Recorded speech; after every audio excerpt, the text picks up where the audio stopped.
এবং 6 নম্বর আয়াতের ভিতরে নবী সাল্লাল্লাহু আলাইহি ওয়াসাল্লাম সহ গোটা পৃথিবীর উম্মতে মুসলিমাকে আল্লাহ রাব্বুল আলামিন সুসংবাদ দান করেছেন। জোরে বলুন সুবহানাল্লাহ।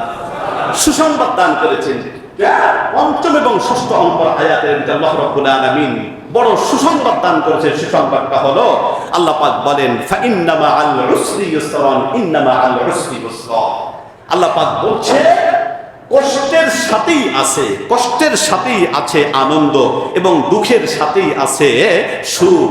আল্লাহ রাব্বুল আলামিন ঘোষণা দিয়েছেন তোমরা কোনো চিন্তা করো না, তোমরা যেই দুঃখ দুর্দশায় পড়ো, কষ্টে পড়ো, এই কষ্টের সাথেই আমি আল্লাহ পাক আনন্দ আর সুখ রেখে দিয়েছি। জোরে বলুন সুবহানাল্লাহ। দেখেন মজার ব্যাপার কি জানেন, আল্লাহ পাক আমাদেরকে কি পরিমাণ ভালোবাসেন। মজার ব্যাপারটা হলো রাসূল করিম সাল্লাল্লাহু আলাইহি ওয়াসাল্লাম বলেন লা ইয়াগলিবা উসরুন ইউসরাইন। উসরুন শব্দের অর্থ হলো কষ্ট, দুঃখ, আর ইউসরুন শব্দের অর্থ হলো আনন্দ, সুখ। তাহলে নবী করিম সাল্লাল্লাহু আলাইহি ওয়াসাল্লাম বলেন লা ইয়াগলিবা উসরুন ইউসরাইন। কোন বান্দা যদি, কোন মুমিন যদি একটা কষ্ট পায় আর সে যদি সবর ইখতিয়ার করতে পারে, ধৈর্য ধারণ করতে পারে, শুকরিয়া আদায় করতে পারে, তাহলে আল্লাহ রাব্বুল আলামিন একটা কষ্টের পরিবর্তে আল্লাহ পাক দুইটা সুখ আর আনন্দ আল্লাহ পাক তাকে দিয়ে থাকেন। সুবহানাল্লাহ। একটা কষ্টের পরিবর্তে কয়টা দেন? একটা কষ্টের পরিবর্তে আনন্দ আর সুখ কয়টা দেন? দুইটা দেন। এটা আল্লাহ পাকের আদত। আল্লাহ পাক তার বান্দা আর বান্দীদেরকে বলছেন হে আমার বান্দা আর বান্দীরা শোনো ফাইন্না মাআল উসরি ইউসরা। আমি আল্লাহ পাক একটা কষ্ট তোমাকে যদি দেই আর তুমি যদি ধৈর্য ধারণ করতে পারো, আমি আল্লাহ রাব্বুল আলামিন তোমাকে দুইটা আনন্দের সংবাদ তোমাকে দান করব। আর সুবহানাল্লাহ বলেন। এজন্য কবি একটা কথা বলেন ইদাস্তাদ্দাত বিকাল ওয়ালওয়া ফাফাক্কির ফি আলাম নাশরা ফাউসরুন বাইনা ইসরাইল ইলা ফাক্কারতাহু ফাফরা। তুমি যখন কোনো দুঃখ দুর্দশায় নিপতিত হয়ে যাও, তুমি কোনো চিন্তা করো না, তুমি সূরা আলাম নাশরাহ এর দিকে তাকাও আর আনন্দ ভরে তোমার মনটাকে তুমি আনন্দিত করো। সুবহানাল্লাহ বলেন। আমার মুসলমান ভাইয়েরা, এজন্য আল্লাহর নবী বিশ্বনবী সাল্লাল্লাহু আলাইহি ওয়াসাল্লাম বলেন হে আমার উম্মত আর উম্মতিরা, তোমাদের কোনো চিন্তা নাই। তোমরা যদিও আঘাতপ্রাপ্ত হও, তোমাদেরকে যদি কোনো দুঃখ আর দুর্দশা তোমাদের কাছে চলে আসে, তোমরা কখনো হতাশাগ্রস্ত হবে না। কারণ কাফের মুশরিকদেরকে আল্লাহ রাব্বুল আলামিন কোনো যদি দুঃখ দেন, কোনো আযাব দেন, কোনো শাস্তি যদি তাদেরকে দেন দুনিয়াতে, এটা যদি তারা ভোগ করে, এটা যদি তারা ধৈর্য ধারণ করে, তাদেরকে প্রতিদান দেওয়া হবে না। কিন্তু কোনো মুমিনের কাছে যদি কোনো দুঃখ চলে আসে, কোনো বালা আর মুসিবত যদি চলে আসে, ওই মুমিন যদি ধৈর্য ধারণ করে, আল্লাহ রাব্বুল আলামিন সাথে সাথে অন্ততপক্ষে দুইটা শুভ সংবাদ দান করে। এজন্য নবীজি বলেন আজাবান লিআমরিল মুমিন, মুমিনের জন্য এটা আশ্চর্যের একটা ব্যাপার। ইন আসাবাতহু সাররা ও শাকারা, সে তার কাছে যখন কোনো নিয়ামত আসে তখন সে শুকরিয়া আদায় করে। মুমিনের কাছে যখন নিয়ামত আসে সে কি করে? শুকরিয়া আদায় করে। শুকরিয়া আদায় করলে প্রতিদান আছে না নাই? সওয়াব আছে না নাই? আর যদি ওয়াইন আসাবাতহু যাররা ও সাবরা, আর কোন মুমিনের কাছে যদি কোনো বালা আর মুসিবত আসে, সে তখন ধৈর্য ধারণ করে। ধৈর্য ধারণ করলে আল্লাহর পক্ষ থেকে সফলতা, আল্লাহর পক্ষ থেকে কল্যাণ আছে না নাই? তাহলে আল্লাহ নবী বলেন মুমিনের জন্য আশ্চর্যের একটা ব্যাপার, তার কাছে যদি নিয়ামত আসে শুকরিয়া আদায় করে, আল্লাহ পাক তার নিয়ামতকে বাড়ায় দেন, আল্লাহ খুশি হয়ে যান। আর যদি তার কাছে কোনো বালা আর মুসিবত আসে, সে তখন ধৈর্য ধারণ করে। ধৈর্য ধারণ করলে আল্লাহ পাক বলেন ইয়া আইয়ুহাল্লাযীনা আমানুস্তাঈনু বিস-সাবরি ওয়াস-সালাহ। হ্যাঁ, অন্য আয়াতে আল্লাহ রাব্বুল আলামিন বলেন ইন্নাল্লাহা মা'আস-সাবিরিন, ধৈর্যশীলদের সাথে আমি আল্লাহ পাক নিজে আছি। জোরে বলুন সুবহানাল্লাহ। কিন্তু দুঃখ আর দুর্দশা এটা আমাদের যখন আসে, অধিকাংশ মুসলমান আমরা হতাশাগ্রস্ত হয়ে যাই। হতাশাগ্রস্ত যদি হয়ে যায়, আমাদের মুখ থেকে যদি এমন কোনো ধরনের কথা বের হয়ে যায়, হ্যাঁ আমরা এই রকমের আল্লাহর ইবাদত বন্দেগী করি, আমরা তো নাফরমানি করি না, তাইলে এই বালা মুসিবত আল্লাহ আমাদের দেন কেন? অন্য কাউরে দেখেন না, ওকে দিতে পারেন না, আমাকে দেন। এই ধরনের কোনো কথা বললেই শেষ। এই ধরনের কোনো কথা বললেই তাহলে যেই দুঃখ দুর্দশা তার কাছে এসেছিল আল্লাহ পাক দিয়েছিলেন দুইটা কারণে। একজন মুমিন আর মুসলমানের কাছে বালা আর মুসিবত আসে কয় কয় কারণে, জোরে বলতে হবে, কয় কারণে? জোরে বলুন। দুই কারণে। এক নম্বরে হলো বালা আর মুসিবত যদি আসে, হয়তো তার মান এবং মর্যাদা আল্লাহ পাক বাড়ানোর জন্য এই বালা আর মুসিবত দিয়ে থাকেন, অথবা বালা আর মুসিবত আসে ওই বান্দা আর বান্দির যে গুনাহগুলি আছে, এই গুনাহগুলি আল্লাহ পাক ধুয়ে মুছে পরিষ্কার করতে চান। বালা আর মুসিবত সে যদি সহ্য করে, সবাই ইখতিয়ার করে, তার আমলনামায় যে বালা আর মুসিবত আছে আল্লাহ পাক ধুয়ে মুছে পরিষ্কার করে দেন। সুবহানাল্লাহ। এজন্য রাসূল করিম সাল্লাল্লাহু আলাইহি ওয়াসাল্লাম হাদিসে পাকের ভিতরে এসেছে, বিশাল বড় একটা বুখারী শরীফের হাদিস। এই হাদিসের সারসংক্ষেপ কথা হলো, যখন কোনো বালা আর মুসিবত কোনো ব্যক্তি রোগাক্রান্ত হয় অথবা কোনো বালা আর মুসিবত আসে, তখন আল্লাহ রাব্বুল আলামিন দুইজন ফেরেশতা নিযুক্ত করে দেন ওই ব্যক্তির কাছে। কয়জন ফেরেশতা? দুইজন ফেরেশতা নিযুক্ত করে দেন। এই দুইজন ফেরেশতা তাকে পর্যবেক্ষণ করে যে এই বালা আর মুসিবত রোগ শোক আসার পরে সে কি আল্লাহর উপরে ধৈর্য ধারণ করে কিনা, আল্লাহর উপরে কোনো শিকায়াত, কোনো প্রশ্ন করে কিনা। যদি না করে, তাহলে ওই ফেরেশতারা আল্লাহ পাকের কাছে গিয়ে বলে, ও আল্লাহ, তুমি তোমার বান্দারে এই রোগ শোক দিয়েছো, কিন্তু সে তো ধৈর্য হারা হয় নাই, সে তো তোমার কাছে রহমতের আশা করে, সে মাফ চায়।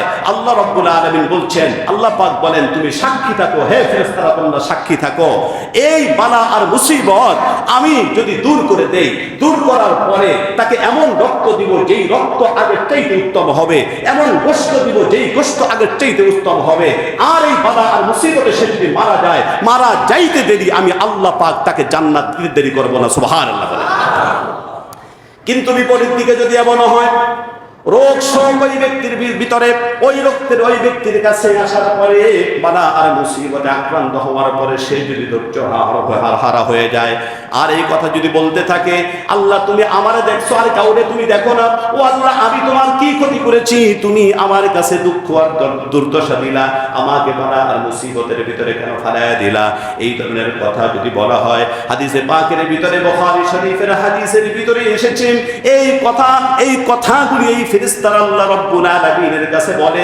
আল্লাহ রাব্বুল আলামিন তখন তাদেরকে বলে, এ ফেরেশতারা তোমরা সাক্ষী থেকে যাও, এই বালা আর মুসিবত দেওয়ার পরে সে যখন অধৈর্য হয়ে গেছে, আমি আল্লাহ রাব্বুল আলামিনকে বিভিন্ন ধরনের কথা বলেছে, বিভিন্ন ধরনের প্রশ্ন করেছে, এই বালা আর মুসিবত যদি ভালো হয়ে যায়, আমি যদি দূর করে দেই, কিন্তু মনে রাখবে তার ভিতরে এমন রক্ত এখন দিব, আগের চাইতে খারাপ রক্ত দিব, আগের গোশতের চাইতে এখন খারাপ গোশত তাকে দিয়ে দিব। এখন তার আর ভালো কাজ করতে মনে চাইবে না, ইবাদত বন্দেগী করতে আর ভালো লাগবে না, তারা খারাপ কাজ করতে ভালো লাগবে। আর এই রোগের ভিতরে যদি তার মরণ হয়ে যায়, তাহলে তার মরণ হইতে দেরি, জাহান্নামের ফয়সালা হতে দেরি হবে না। নাউযুবিল্লাহ বলেন। সুতরাং আল্লাহ পাক পবিত্র কোরআনুল কারীমের ভিতরে বহু ঘটনা আমাদের সামনে তুলে ধরেছেন। আমরা বালা আর মুসিবতের ক্ষেত্রে কি কাজ করতে পারি, আমাদের করণীয়টা কি। বালা আর মুসিবত আল্লাহ দিবেন, পবিত্র কোরআনুল কারীমের শত শত আয়াতের ভিতরে এই কথাটা বলেছেন, ওয়ালা নাবলুওয়ান্নাকুম বিশাইইন মিনাল খাউফি ওয়াল জু ওয়া নাকসিন মিনাল আমওয়ালি ওয়াল আনফুসি ওয়াল সামারাত। আমি অবশ্যই তোমাদেরকে পরীক্ষা করব, তোমাদের ধন সম্পদ আমি বিনষ্ট করে দিব, তোমাদেরকে রোগ দিয়ে তোমাদেরকে পরীক্ষা করব, তোমাদের ধন সম্পত্তি নষ্ট করে দিয়ে, ব্যবসায় ধস কাটিয়ে আমি আল্লাহ পাক তোমাদেরকে অবশ্যই পরীক্ষা করব। কিন্তু অবশ্যই সাবিরিন, তুমি যদি ধৈর্য ধারণ করতে পারো, আমি আল্লাহ পাক তোমাকে জান্নাতের শুভ সংবাদ দান করছি। জোরে বলুন সুবহানাল্লাহ। দেখেন হযরত আইয়ুব আলাইহিস সালাতু ওয়াস সালামের কাহিনী আল্লাহ রাব্বুল আলামিন পবিত্র কোরআনুল কারীমের ভিতরে সুন্দর করে তুলে ধরেছেন। আইয়ুব আলাইহিস সালাতু ওয়াস সালাম তিনি ছিলেন অত্যন্ত সুন্দর, সুশ্রী এবং খুব পরিপাটি একজন নবী। সমস্ত নবীরাই পরিপাটি, কিন্তু তার ভিতরে আইয়ুব আলাইহিস সালাতু ওয়াস সালাম তিনি ছিলেন অত্যন্ত সুন্দর এবং ভালো, অত্যন্ত পরিপাটি একজন নবী ছিলেন। তার ধন সম্পদের অভাব ছিল না, তার স্ত্রীর অভাব ছিল না। ওই সময় তো 4টা পর্যন্ত এরকমের নিয়ম ছিল না। আল্লাহ পাক বিবাহ করার অনুমতি দিয়েছিলেন, অনেক বিবাহ করতে পারত। হযরত আইয়ুব আলাইহিস সালাতু ওয়াস সালামের কোনো কিছুর অভাব আল্লাহ পাক রাখেননি। কিন্তু এই ধন সম্পদ পাওয়ার পরে আইয়ুব আলাইহিস সালাতু ওয়াস সালাম আল্লাহ পাকের শুকরিয়া আদায় করতেন এবং আল্লাহর সামনে মাথা নত না করে এরকমের করতেন না, অহংকার প্রদর্শন করতেন না। কিন্তু আমাদের সমাজের মানুষের চিত্রটা কিন্তু সম্পূর্ণ ভিন্ন। যত ক্ষমতা আসে তত অহংকার বৃদ্ধি পায়, আছে না নাই? টাকা পয়সা যত বেশি হয় তার অহংকারের মাত্রা তত বৃদ্ধি পায়। কথা বলেন ঠিক কিনা? সম্পূর্ণ ভিন্ন, কিন্তু এটা উচিত নয়।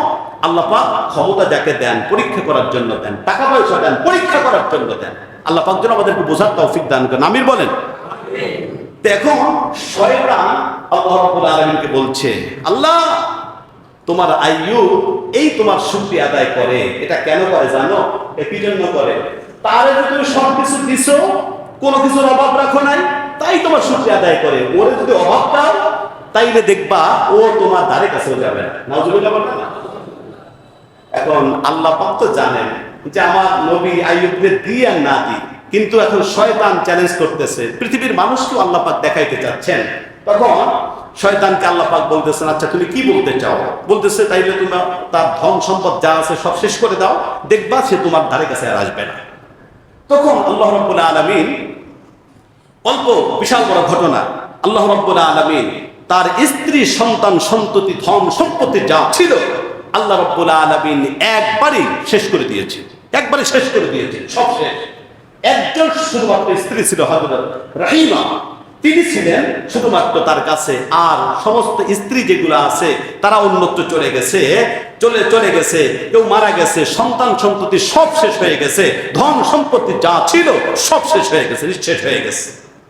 এবার আর শয়তান আবার বলতেছে, আল্লাহ এখনো একটু বাকি আছে। হ্যাঁ, তোমার আইয়ুবের শরীরটা কত সুন্দর, দেখছো? কোনো রোগ শোক কিছুই নাই। তুমি তোমার আইয়ুবের শরীরের ভিতরে যদি রোগ সৃষ্টি করে দাও, দেখবা ওই আইয়ুব তোমার ধারে কাছেও আসবে না, তোমার নামটা উচ্চারণ করবে না। আল্লাহ রাব্বুল আলামিন বলছেন, না তুমি যা মনে করেছো তা দিয়ে দেখো না। আল্লাহ রাব্বুল আলামিন এবার আইয়ুব আলাইহিস সালাতু ওয়াস সালামের গায়ের ভিতরে এমন পচন সৃষ্টি করে দিয়েছেন, এমন রোগ সৃষ্টি করে দিয়েছেন। তাফসীরের ভিতরে এসেছে শুধুমাত্র এই জিহ্বাটা ছাড়া সব জায়গায় এমন ভাবে পোকামাকড়, এমন ভাবে পোকা সৃষ্টি হয়ে গিয়েছে, পোকা কিলবিল করতেছে পুরো শরীরের ভিতরে, কেউ তার ধারে কাছে আসে না। এমনকি এলাকার মানুষ আইয়ুব আলাইহিস সালাতু ওয়াস সালামকে বলছে, তুমি আমাদের মাঝে আর থাকতে পারবা না, যাও। একেবারে তাকে নির্বাসনে দিয়ে দেওয়া হলো জঙ্গলের ভিতরে। আইয়ুব আলাইহিস সালাতু ওয়াস সালাম চলে যেতে তিনি বাধ্য হলেন। কিন্তু আইয়ুব আলাইহিস সালাতু ওয়াস সালাম এই অবস্থায় জিকির করেন কার? আল্লাহ। এক মুহূর্তের জন্য কখনো তিনি ধৈর্য হারাননি। এবার অনেক লোকেরা আইয়ুব আলাইহিস সালাতু ওয়াস সালামের যারা উম্মত ছিল তারা বলতেছে, আইয়ুব কোন অপরাধ তুমি করছো? আল্লাহর গজব তোমার উপর নাযিল হয়েছে, এই ধরনের কথা। কিন্তু আইয়ুব আলাইহিস সালাতু ওয়াস সালাম তিনি তো জানেন আল্লাহ পাক তাকে পরীক্ষা করছেন, তিনি কখনো ধৈর্য হারা হননি।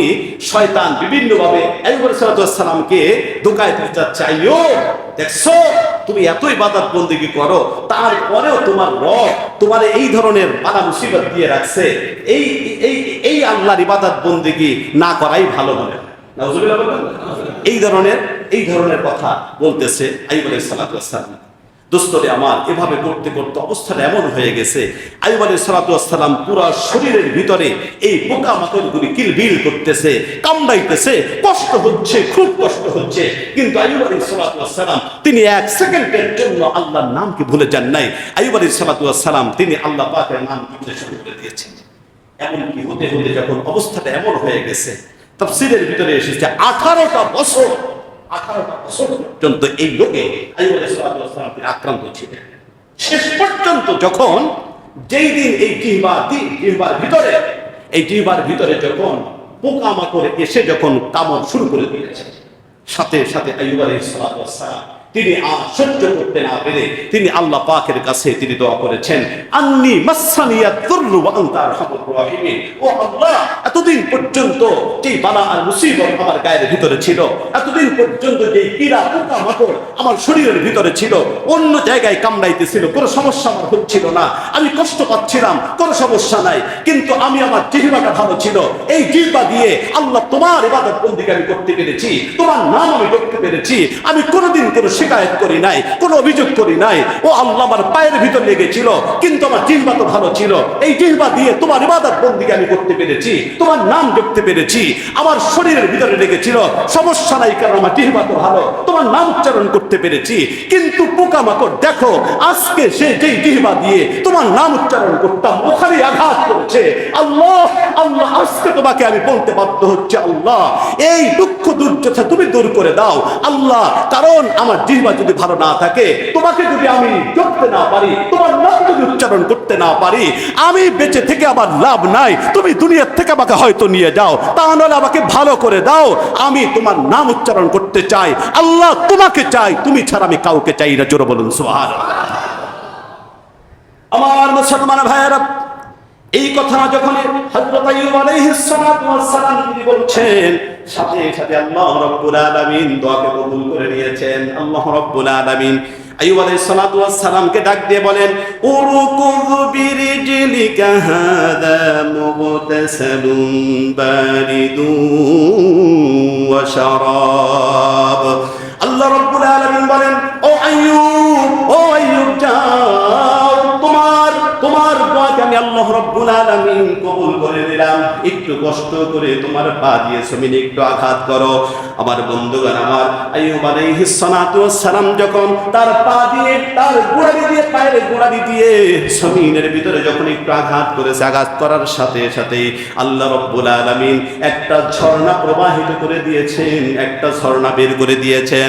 আল্লাহ পাক আইয়ুবকে বলছেন, আইয়ুব এই ঝর্ণার পানি দিয়ে তুমি গোসল করো এবং এই ঝর্ণার পানি তুমি পান করো। আইয়ুব আলাইহিস সালাতু ওয়াস সালাম তিনি এই ঝর্ণার পানি দিয়ে গোসল করার সাথে সাথে, একটু পানি পান করার সাথে সাথে তার 18 বছরের যেই রোগগুলো ছিল ভিতর বাহির সব এক মুহূর্তের ভিতরে আল্লাহ রাব্বুল আলামিন তা ভালো করে দিয়েছে। বন্ধুগণ আমার, শুধুমাত্র তাই নয়, ওয়াহাবনা লাহু আহলাহু ওয়া মিসলাহুম মাআহুম। আল্লাহ রাব্বুল আলামিন বলেন, আইয়ুব রে যাও, তুমি আমার পরীক্ষায় পাস করেছো, তুমি ধৈর্য ধারণ করেছো, তুমি ধৈর্য হারা হও নাই। আমি আল্লাহ রাব্বুল আলামিন তোমার পরিবার তোমাকে ফিরিয়ে দিলাম, তোমার সন্তান সন্ততি তোমাকে ফিরিয়ে দিলাম, ধন সম্পত্তি তোমাকে ফিরিয়ে দিলাম। শুধুমাত্র যতটুকু নষ্ট হয়েছে অতটুকুই নয়, আমি আল্লাহ পাক তোমার যা কিছু নিয়েছি তার ডাবল আমি আল্লাহ পাক তোমাকে দিয়ে দিলাম।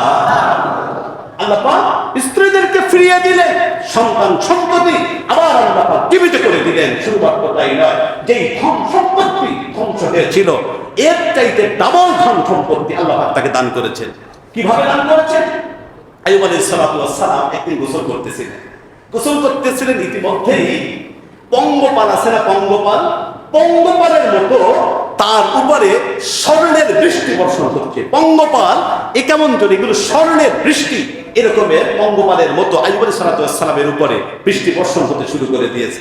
আইয়ুব আলাইহিস সালাতু ওয়াস সালাম তাড়াতাড়ি এই স্বর্ণগুলা এগুলিকে জোগাড় করেছেন, বিক্রি করেছেন। আগে যে ধন সম্পদ ছিল তার চাইতে ডাবল সম্পদ আল্লাহ পাক তাকে দান করেছেন। সুবহানাল্লাহ। সুতরাং ওই আল্লাহ এখনো আছেন না? জোরে বলেন আছেন না?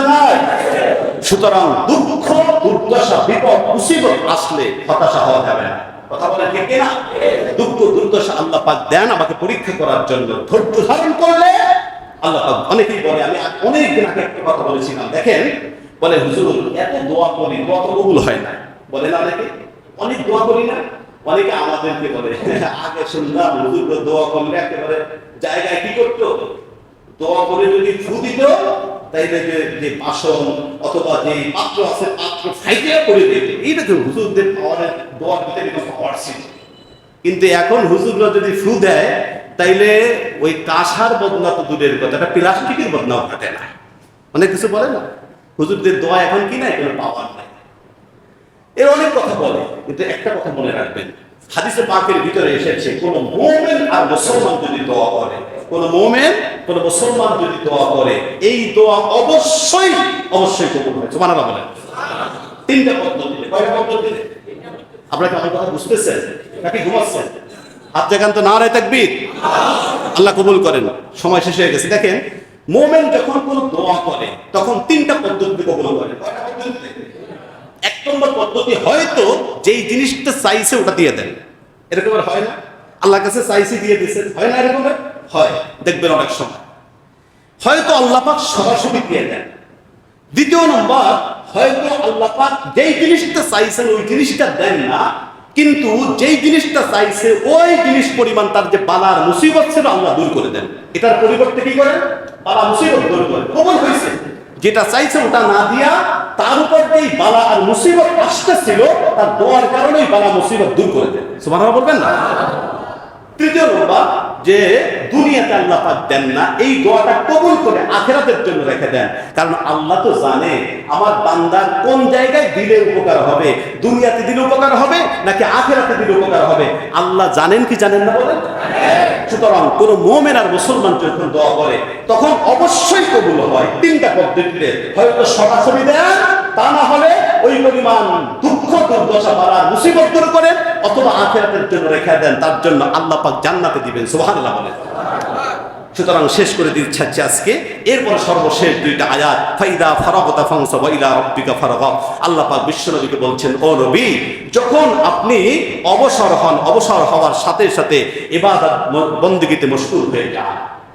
দেখেন এখানে একটা আয়াত, অনেক কথা ছিল। দেখেন ইবাদত বندگি এই ক্ষেত্রে আল্লাহ পাক বলছেন, নবী হে, আপনি যখন অবসর হন তখন আল্লাহ ইবাদত বندگিতে মশগুল হয়ে যান। এই কথার দ্বারা কি উদ্দেশ্য? আল্লাহ রাসূল সাল্লাল্লাহু আলাইহি ওয়াসাল্লাম যখন তাওহীদের দাওয়াত দিচ্ছেন, তাওহীদের দাওয়াত দেওয়া, কালিমার দাওয়াত দেওয়া, এটা ইবাদত না? জোরে বলেন, ইবাদত কি না? জিহাদে যাচ্ছেন, ইবাদত নয়? ইবাদত। ওয়াজ নসিহত করতেছেন, এটা ইবাদত নয়?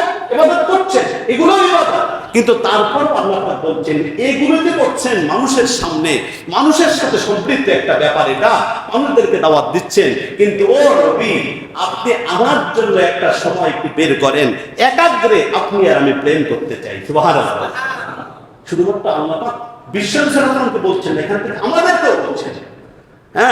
কিছু একটু গোপন সম্পর্ক মালিকের সাথে থাকা দরকার আছে না? নাই বলে আছে। মালিকের সাথে কিন্তু কিছু গোপন সম্পর্ক থাকা দরকার আছে। আমরা তো মনে করি এটা আমাদের অবস্থা এমন হয়ে গেছে, আমি 5 ওয়াক্ত নামাজ পড়ি, আমি তো জিবরিলের খালাতো ভাই, আমি জান্নাতে যাব না, যাবে? এটা আমি মনে করি নিজেদেরকে। আমি ফরজ ইবাদত বندگি করি, তাহলে তো আমি সব কিছু করি, আমি তো আল্লাহ মতুল তাহার কুমকুমাতুল বাহার, অনেক কিছু নিজেদেরকে মনে করি। কিন্তু না, আল্লাহ পাক জানান আপনারা আমার একান্ত কিছু সময় আমরা যেন আল্লাহকে দেই। আল্লাহ যেন দেখে, ও বান্দা, তুমি মানুষের সামনে নামাজ পড়তেছো, মানুষ তুমিও যেমন করতেছো, তারাও তেমন করতেছে, কিন্তু বান্দা সবাই যখন ঘুমিয়ে আছে ওই সময় একটু ওঠো, তাহাজ্জুদের সময় একটু ওঠো। ও বান্দা, তুমি যখন তাহাজ্জুদের সময় ওঠো, আমি প্রথম আসমানে চলে আসি, তুমি যখন তাকবীর দাও, আমি আল্লাহ তোমার সামনাসামনি চলে আসি, তখন তোমার সাথে আমার প্রেম করতে মজা লাগে। সুবহানাল্লাহ। সুতরাং তাহাজ্জুদের অভ্যাস আমরা একটু করি, আপন ইবাদত বندگির একটু অভ্যাসটা করি। আল্লাহ পাক আমাদেরকে তৌফিক দান করুন। সুবহানাল্লাহ। আমিন বলেন, আমিন বলেন। সময় বেশি হয়ে যাচ্ছে। আল্লাহ পাক যেই কথাগুলি আমরা আজকে বললাম, আল্লাহ পাক যেন আমাদেরকে বোঝার, আমল করা